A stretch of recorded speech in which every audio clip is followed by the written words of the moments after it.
Hello అందరికీ, welcome to my channel. నేను మీ శిరీష. ఈరోజైతే అందరికీ ఎంతో ఫేవరెట్ అయినటువంటి మామిడికాయ నిల్వ పచ్చడితో మీ ముందుకు వచ్చేసాను.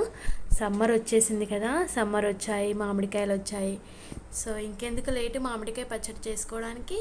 ఎవరికైతే మామిడికాయ పచ్చడి చేసుకోవడం రాదో, ఇలా చేయాలో కూడా తెలియదో వారి కోసం అయితే ఫుల్ డీటెయిల్డ్గా నేను వీడియో అనేది చేశాను. మామిడికాయ పచ్చడి అయితే మా అమ్మ చాలా నీట్గా అండ్ మంచిగా మీకు ఎక్స్ప్లెయిన్ చేస్తూ చేసింది. వీడియోని నేను కింద ట్యాగ్ చేస్తాను. అందులో మీకు చాలా అంటే చాలా క్లియర్గా ఉంటుంది, పక్క కొలతలతో కూడా ఉంటుంది. వీడియో చూసి మీరు మామిడికాయ పచ్చడి అయితే చేసుకోండి. అలాగే మీరు చేసుకుంటే ఇలా వచ్చిందో కూడా కామెంట్ చేయండి. నా వీడియోస్ అయితే మీకు ఖచ్చితంగా నచ్చుతున్నాయని అనుకుంటున్నాను. నచ్చితే మాత్రం వీడియోస్ని లైక్ చేసి నా ఛానల్ని సపోర్ట్ చేస్తూ సబ్స్క్రైబ్ చేసుకోండి.